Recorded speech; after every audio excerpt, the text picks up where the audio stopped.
कालीकृष्ण संघर महाविष्णु यज्ञ उद्यापित कलाहांडी जिला कोकोसरा ब्लॉक सान पोड़ागुड़ा गत 28 तारिख चली कालीकृष्ण संघर 42तम नवकुंड विश्वशांति महाविष्णु यज्ञ सोमवार उद्यापित होइछि।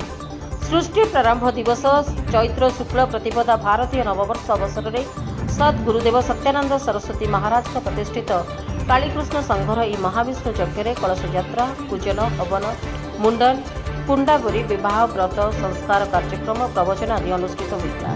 प्रत्येक भक्त श्रद्धालु मानक प्रसाद सेवन व्यवस्था करा।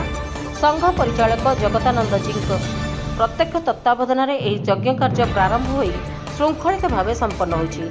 यज्ञ पूजन हवन कार्यक्रम को संघर वेद ब्रह्मा आचार्य माने त्वरान्वित करथिले।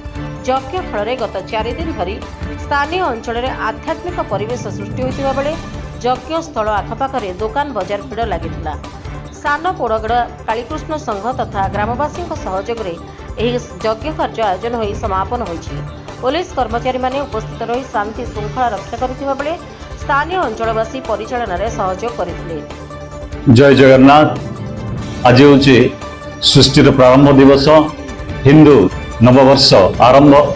ये पवित्र दिवस उपलक्षे प्रत्येक सनातनी मानू शुभेच्छा शुभकामना एवं ये पवित्र अवसर में सद्गुरुदेव स्वामी सत्यानंद सरस्वती महाराज प्रतिष्ठित कालीकृष्ण संघ आनुकूल्य आपण मानकर सकाशे विश्ववासी सकाशे नवकुंड विश्व शांति महाविष्णु यज्ञ दीर्घ 42 वर्ष धरी आयोजन होउछि एवं आपण मानकर समस्तंकर मंगल पाई प्रभु श्री कालीकृष्ण जगन्नाथंकर निकटर प्रार्थना करा जाउछि।